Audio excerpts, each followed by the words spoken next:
Muchas gracias, José Lorenzo García Baltazar, por estar en esta entrevista.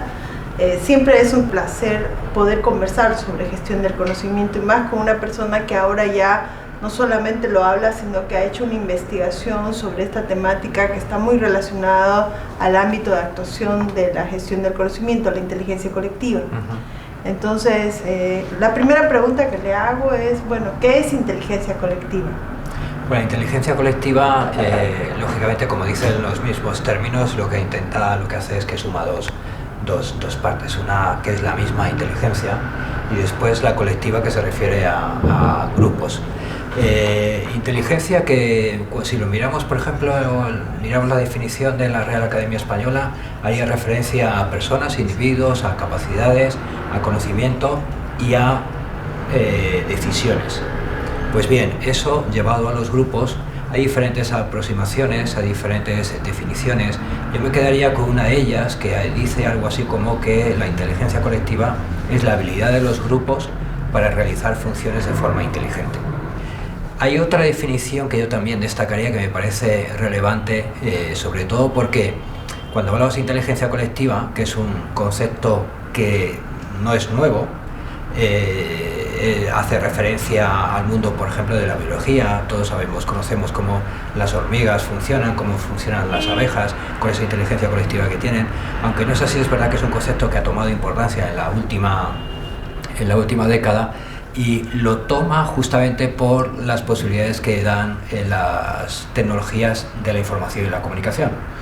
Pues bien, esa inteligencia colectiva, que es potenciada por esas tecnologías de información y comunicación, lo que nos dice, y por eso hago referencia a esta segunda definición, es que la inteligencia colectiva sería una propiedad que emerge de la interacción entre tres cosas: la información, los datos, información y conocimiento por una parte, los expertos o grupo de expertos por otra, y el software y hardware. Y todo ello lo que produce es que se pueden tomar decisiones rápidas sobre la base de conocimiento dado en un determinado momento, ¿no? Por lo tanto, con esas interacciones entre esos tres elementos, teniendo en cuenta la importancia de las tecnologías y las posibilidades que dan, y la necesidad de resolver problemas que nos afectan a todos, como puedan ser temas de salud, cambio climático, gestión del agua, calidad del aire. Pues es cuando yo creo que los términos de inteligencia colectiva, y basado en estas definiciones, cobra especial importancia, ¿no? Y este tema de inteligencia colectiva realmente a mí me interesa mucho, y a muchas personas, por el gran uso que tenemos nosotros en el tema de las redes sociales. Sin embargo, sea que sea un grupo, o sea que el grupo está en las redes sociales, hay algunos elementos que podrían nombrarse, que podrían generar un buen uso, o un tema valórico, decir que es buena inteligencia colectiva y no es algo negativo. Bueno, la inteligencia colectiva, como todo, se podría utilizar para lo bueno y quizá para algo no tan bueno. Es como el conocimiento que está en las redes, ¿no? Que se puede utilizar para buenos propósitos, como también hay información en las redes sobre cómo fabricar, por ejemplo, una bomba casera, y eso un potencial terrorista, por supuesto, puede utilizar esa información para causar daño a los demás. Es como la cohesión social. La cohesión social es buena en grupos amplios, sociedades, países, y en cambio puede ser negativa cuando pensamos en las maras centroamericanas, ¿no? Y la cohesión social de esas maras hacia el interior, pero que perjudican al resto de la sociedad. Yo aquí mencionaría, hay un centro en el MIT, que es un centro de inteligencia colectiva, se fundó hace ya unos años, y ellos llegaron a identificar, o hicieron un experimento e identificaron cuáles son los elementos que explican que un grupo es inteligente, ¿no? Y curiosamente, por ejemplo, la cohesión social que antes mencionaba del grupo es un elemento, es un factor que no explica una buena inteligencia colectiva. Es curioso, pero a mí me llamó la atención, pero es así, ¿no? Tampoco explicaría una buena inteligencia colectiva, una alta inteligencia colectiva de un grupo, la inteligencia de sus miembros. Es decir, para tener un grupo inteligente no hay que seleccionar a los miembros con un alto índice de inteligencia, ¿no? Curiosamente, ¿no? Son dos elementos, por ejemplo, que ellos identificaron. ¿Y cuáles serían los que sí identificaron que son positivos para la inteligencia colectiva? Pues, por ejemplo, en los grupos, en la proporción de mujeres. A mayor representación de mujeres en los grupos, hay mayor inteligencia colectiva. Otro elemento que explica una buena inteligencia colectiva sería la capacidad de los miembros de poder interpretar en la mirada de los otros su sentimiento. Curiosamente, ¿no? Se hicieron test de las personas, de los integrantes de los grupos, y identificaron que ese era un elemento que favorecía la inteligencia colectiva. Y otro elemento que favorece la inteligencia colectiva es una cierta equidad en la participación de todos los miembros, además de una diversidad, una relativa diversidad en conocimiento de los mismos, ¿no?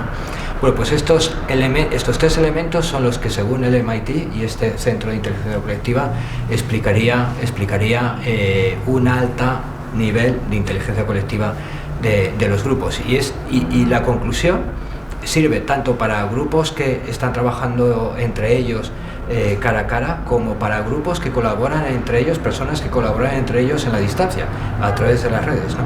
Por lo tanto, es una característica interesante. Desde luego, la inteligencia colectiva y en este accionar colectivo, ¿no? Que es en definitiva la propuesta, yo creo que hay un elemento muy importante, como es la relación entre esta inteligencia colectiva, la gestión de información y lo que es la multitud inteligente, que ese es un elemento que también se está investigando, ¿no? Sobre todo, por ejemplo, pensemos en las revoluciones que ocurrieron en los países árabes en el año 2011, por ejemplo en Egipto, ¿no?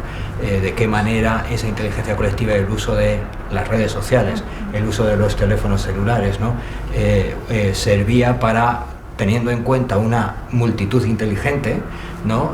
Cómo estos actúan hacia un determinado objetivo.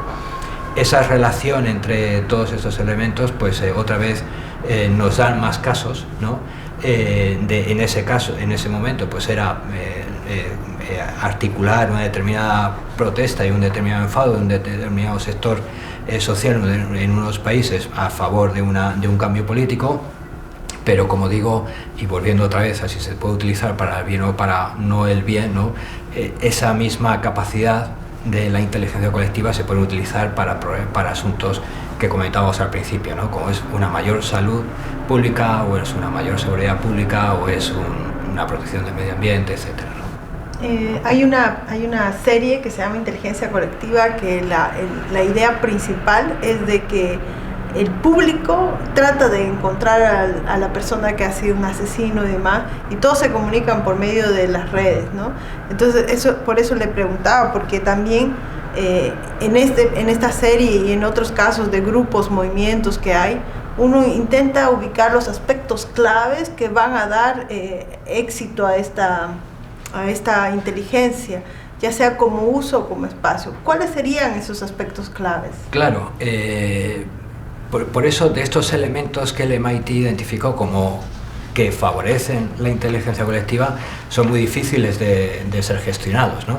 Más allá de lo que es una cierta equidad en la participación, que eso ya las redes sociales lo dan, ¿no? Porque cada uno de nosotros tenemos un celular en el bolsillo y por lo tanto lo podemos utilizar. Pero, por ejemplo, no se puede seleccionar en una manifestación en la Plaza Tahrir en el Cairo para promover un cambio político, no se puede seleccionar el número de mujeres, o no se puede favorecer que haya más mujeres que hombres para que haya más inteligencia colectiva, ¿no? Como no se pueden favorecer o gestionar otros elementos, como es que las personas que están en la Plaza Tahrir del Cairo pues tengan una alta capacidad de poder interpretar el sentimiento en la mirada de otras personas. Eso es imposible gestionarlo, ¿no? Lo que sí que nos dan las redes sociales y la tecnología que tenemos en nuestro bolsillo a través de los teléfonos es esta participación más equitativa, ¿no? Y yo aquí señalaría dos elementos que me parece que están muy vinculados al concepto de inteligencia colectiva. Es la participación, amplía el espectro de participación de diversos individuos y actores sociales, sector privado, gobierno. Este es un aspecto, me parece muy importante. Y otro es la idea de red, ¿no? Yo creo que la idea de redes sociales que muchas veces a lo mejor utilizamos mal el término red social y son más bien medios sociales, pero bueno, la idea de red yo creo que también es un elemento que está ahí inserto en la inteligencia colectiva. Con lo cual yo creo que estos dos elementos unidos a los anteriores, que yo creo que son conclusiones interesantes de un análisis de laboratorio, casi diría, que es lo que hizo el MIT. Yo creo que estos elementos como red, como también participación y como tecnología, yo creo que son tres elementos que son clave a la hora de que esa toma de decisión que el grupo toma esté bien informada, porque al final estamos hablando de inteligencia y cuando hablamos de inteligencia pensamos en ciclo y pensamos en ese flujo de información y conocimiento, pero orientado a la acción. Y entre la acción y la inteligencia está la toma de decisiones, ¿no? Por lo tanto, yo creo que hay que subrayar que este elemento es muy importante, ¿no? La toma de decisiones y la acción. Y la inteligencia colectiva, por lo tanto, no es un mero instrumento de generación de algún tipo de información, sino que está vinculado a ese proceso, donde el proceso abarca además a la misma acción, ¿no? Y bueno, en general uno a veces cuando habla de inteligencia colectiva y busca en internet hay mucha información sobre inteligencia colectiva, pero ya revisando su trabajo de investigación hay específicamente ya modelos de análisis de la inteligencia colectiva. Esto es muy interesante y la pregunta se la hago: ¿qué modelos de análisis de inteligencia colectiva hay? Y adicionalmente, ¿cuál podría ser usado en el caso de, por ejemplo, nosotros queremos desarrollar un cambio de mentalidad en las personas para trabajar lo que es tecnología e innovación, no solo como herramienta, sino como un factor de cambio y de transformación de la sociedad? Bueno, primero indicar que inteligencia colectiva e innovación van vinculados y según la bibliografía, uno de los propósitos de la inteligencia colectiva es favorecer la innovación, donde habla del genoma de la inteligencia colectiva con unos determinados genes, y donde divide el esquema de análisis en preguntas como el qué, es decir, el objetivo, el quién participa, quién lo hace y cómo, quién participa de esa inteligencia colectiva, en el cómo esa inteligencia colectiva se genera y en el elemento del por qué, es decir, cuáles son las motivaciones de los miembros para promover esa inteligencia colectiva. Estas cuatro preguntas, dentro de cada pregunta lo que da lugar es a la identificación de genes que ellos interpretan que son clave, ¿no? Por lo tanto, todo en conjunto daría lugar a ese genoma y por lo tanto se podría concluir que una organización o un determinado sector pues tiene una más o menos inteligencia colectiva. Bien, y aquí un poco a este modelo de análisis también es importante destacar algunos elementos como por ejemplo, tradicionalmente las universidades están relacionadas a una sola disciplina, ¿no? Tenemos las facultades y cuando hay problemas complejos, ya lo dijo Edgar Morin en otros aspectos, resulta que el problema tiene varias aristas. Y esas varias aristas tienen que ser enfocadas por diversas personas, pero a veces no comparten los mismos criterios de valoración. Y aquí viene mi pregunta, ¿no? ¿Cómo puedo desarrollar procesos de inteligencia colectiva, sobre todo cuando, por ejemplo, tengo un ingeniero, un tecnólogo que habla nuestro idioma, tengo un humanista que debe entender cómo la tecnología puede estar afectando, porque es una discusión que tenemos muy común en el ámbito en el que estamos? Entonces, ¿cómo se puede desarrollar procesos de inteligencia colectiva en personas de diferentes criterios, valores, o que están buscando diferentes cosas, ¿no? Ya. Pues en ese experimento que hizo el MIT, el Centro de Inteligencia Colectiva, justamente esa diversidad cognitiva es un elemento que favorece la inteligencia colectiva de un grupo. Por lo tanto, este desafío que apuntas, ¿no?, en una universidad o en una organización, resultaría ser un elemento que favorece la inteligencia colectiva del grupo, uno de los elementos que favorecería la inteligencia colectiva del grupo. Por lo tanto, dentro de un esquema, de un sistema de inteligencia colectiva, habría que promover la participación de diferentes perfiles, ¿no? De diferentes personas con diferentes especialidades para apuntar a un mismo objetivo, ¿no? En definitiva,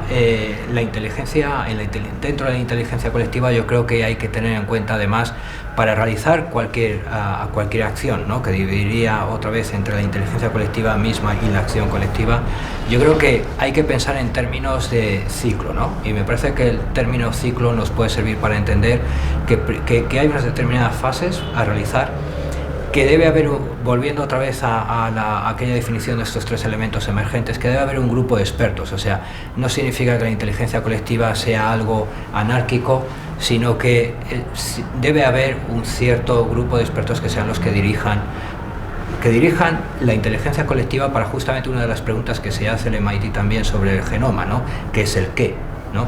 ¿Cuál es el objetivo que se quiere conseguir, ¿no? Por lo tanto, en términos de ciclo, diríamos, hay un proyecto que financió la Unión Europea, que se llama Catalyst, con Y. En internet hay información de este mismo proyecto y generaron un documento. Hay otro documento que se titula así como gobernar a través de la inteligencia colectiva. Estos dos documentos los considero que son interesantes para poder intentar delimitar un ciclo de esta inteligencia colectiva, y por lo tanto sobre la base de este grupo de expertos y ese software, hardware que hablábamos, ¿no?, y la información, los flujos de información, datos, información y conocimiento, poder llegar a un determinado objetivo concreto dentro de las organizaciones, como las universidades, por ejemplo, ¿no? Y en ese ciclo yo destacaría fundamentalmente es necesario comprender bien la situación, y es necesario dar el marco para la generación de ideas y opciones para después la toma de decisiones, ¿no? O sea que estas serían las tres fases que claramente están en ambas investigaciones, ¿no?, o en ambas propuestas, ¿no? Esa, la de comprender bien la situación a través de datos e información, análisis de datos e información, y ahí en el análisis de datos e información entra mucho de lo que se está hablando ahora, que es el Big Data para el desarrollo, por ejemplo, o el uso de los datos masivos para tomar decisiones en políticas públicas, por ejemplo, en el ámbito gubernamental. Por lo tanto, comprender la situación es importante, y después el permitir esa participación de los diversos actores e individuos en la generación de ideas, para después el grupo de expertos poder tomar decisiones y poder canalizar esa inteligencia colectiva que has ido generando hacia la resolución de problemas concretos. Entonces, no te estoy respondiendo realmente a tu pregunta sobre las universidades, pero para universidades o para redes de universidades o para redes de organizaciones que inciden en la solución de problemas, este esquema me parece a mí de Catalyst y de este otro documento, gobernar a través de la inteligencia colectiva, me parece que puede ser útil.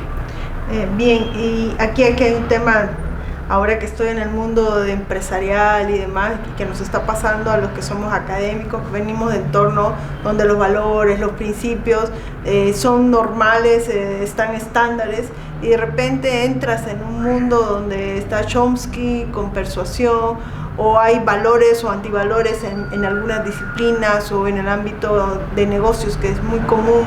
De repente una persona que quiere desarrollar soluciones complejas no solo va a tener que mirar lo que está pasando, sino que va a tener que analizar esas variables extrañas que afectan los procesos. En ese sentido, ¿qué puede afectar un proceso? Significa que, por ejemplo, herramientas como la corrupción, el ocultamiento de datos. Entonces, ¿qué herramientas podría tener una persona o un grupo que quiere desarrollar un proceso de inteligencia colectiva? ¿Qué herramientas usted considera que se pueden aplicar en base a su investigación? Bueno, este proyecto Catalyst, financiado por la Unión Europea entre los años 2013 y 2015, tuvo como otro de los resultados la definición de un software para poderse aplicar en estas diferentes fases del ciclo de inteligencia colectiva, como creo que lo llaman ellos, y de luego lo denomino yo, ¿no? Entonces ahí hay unos softwares que tienen determinada aplicación, ¿no? Y que por lo tanto pues podría ser útil para el propósito que estás comentando.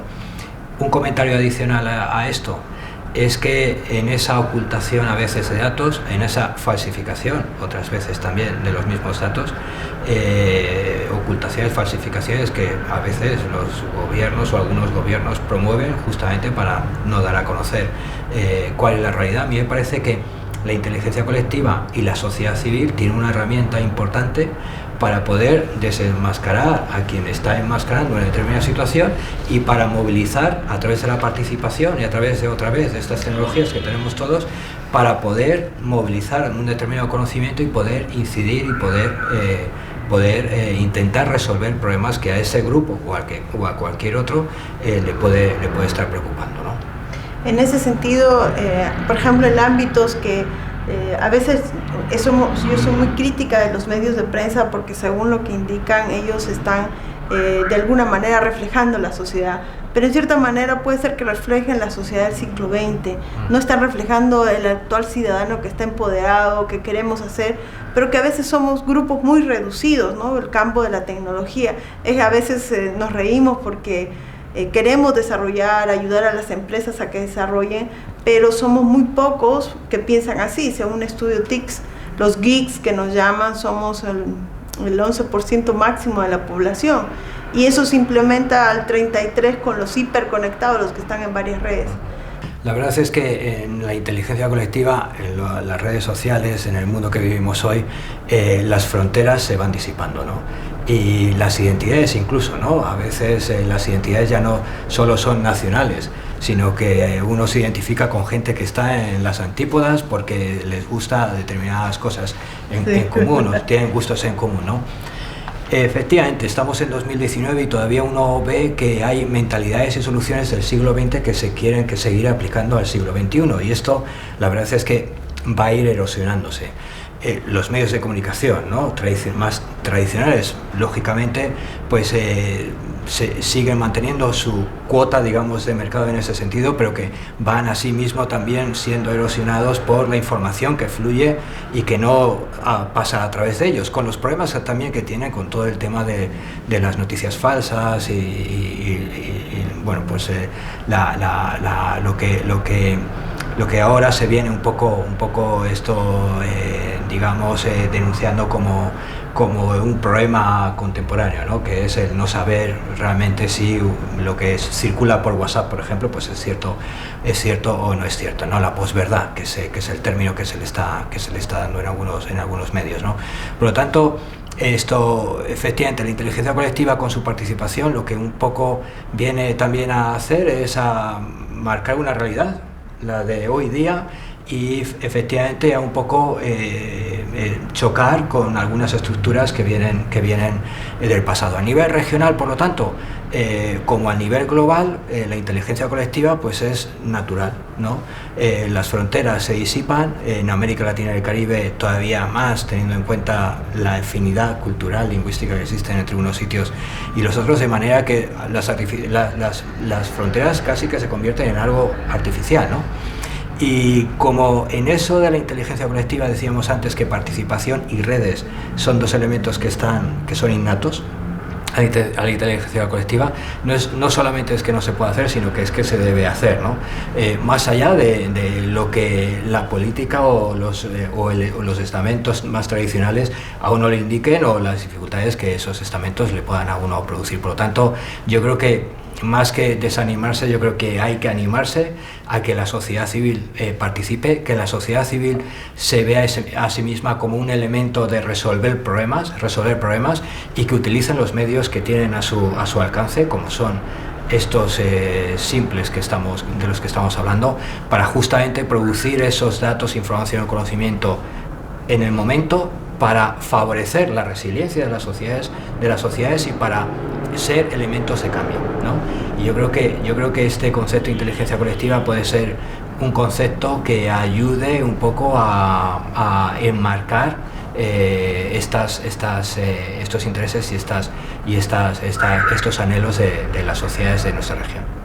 En particular, algún proceso en particular que se sugiera para desarrollar un proyecto de inteligencia colectiva.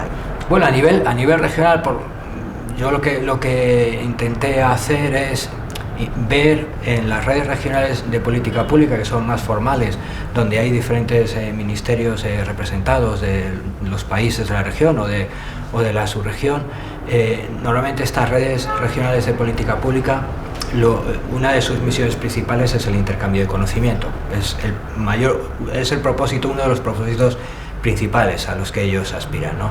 Entonces el intercambio de conocimiento tiene determinadas fases también, ¿no? Como es la identificación de ese conocimiento, se quiere intercambiar, la codificación, la sistematización, la transferencia y después la adopción. Y dentro de ese intercambio de conocimiento yo creo que cobra un papel especial lo que son las innovaciones en política pública que tienen lugar en unos sitios que pueden ser transferidos a otros. Y no solo innovaciones en política pública a nivel de gobierno central, sino dentro de este ecosistema o dentro de este gobierno multinivel que existe, entre lo global y lo local, participan diversos niveles de gobierno, ¿no? Entonces, ese intercambio de conocimiento para la difusión y adopción de innovaciones en política pública, en esas 4 fases, como digo, la identificación, la sistematización, la transferencia y la adopción, hay oportunidades para que la inteligencia colectiva incida de forma positiva, ¿no? Y en este sentido he podido identificar algunos de los elementos de la literatura que podrían ayudar, incluso algunos de los software que esta literatura también y estos proyectos de investigación que hemos citado proporcionan, ¿no? Tener claro cuál es tu multitud inteligente es importante para después captar, hacerles participar y poder identificar cuáles son esos casos innovadores dentro de la región. Es fundamental para después seguir a la segunda fase, que es la sistematización. En la sistematización ahí podríamos pensar en términos de estos genes del genoma del MIT, del Centro de Inteligencia Colectiva, en términos de gen crear, que ellos definen y estas posibilidades que existen entre la colaboración, el trabajo colaborativo entre unos y otros para generar información, o la simple adición de información que elementos o actores que no se conocen entre ellos no están relacionados, pero sí tienen, por ejemplo, la Wikipedia es un caso claro, sí, aunque no se conocen entre ellos y no hay una integración entre ellos, sí que elementos que no tienen dependencia entre sí pueden ir aportando y por lo tanto ir generando un banco de conocimiento, ¿no? Estaríamos en esa fase de sistematización. En la transferencia, por supuesto, todo lo que son los flujos de información cobran un especial interés, y facilitar que haya esos flujos de información, tanto en inteligencia colectiva, y por supuesto luego ya la adopción de esa innovación en política pública o de ese conocimiento. Hay algún artículo que me ha parecido especialmente interesante cuando habla de la inteligencia colectiva en la gestión de proyectos, ¿no? Y en las diferentes fases de la gestión de proyectos. Es un elemento que me gustaría analizar más, pero que desde luego ya existe una primera bibliografía que había que profundizar. Y en esa adopción de esas innovaciones o de ese conocimiento se cruzan, digamos, 2 políticas. Una es la política que, por ejemplo, en un país se está llevando a cabo, en Bolivia o en Santa Cruz, se está llevando a cabo para resolver un determinado problema, y otra es esa política de apoyo del externo, del quien ha innovado, al que quiere innovar sobre la base de diversos elementos dentro del concepto de innovación abierta, pero uno de ellos, esos elementos, es justamente la innovación que ha producido otro. Bueno, estos 2 elementos se cruzan, y creo que en los procesos de ambas políticas, cuando se cruzan, la inteligencia colectiva a su vez puede cumplir un papel también importante. Por tanto, tendríamos como conclusión que la inteligencia colectiva puede servir para el intercambio de conocimiento y adopción de innovaciones en política pública a nivel regional. Muchas gracias, José Lorenzo, por esta mirada diferente de lo que es la relación entre la sociedad, lo económico y también lo político. Y bueno, aprovecharemos todo el conocimiento que nos ha dado para poder seguir analizando esto mismo dentro del contexto de las redes, porque lo que está pasando ahorita de pasar a ser manejados o de alguna manera trabajados con los mensajes de los medios, ahora estamos trabajando con los mensajes de las redes. Y alguien está trabajando esos mensajes y eso es lo que queremos trabajar, que en realidad los grupos puedan desarrollar sus propios mecanismos de inteligencia colectiva. Muchas gracias, José Lorenzo. Gracias a ti.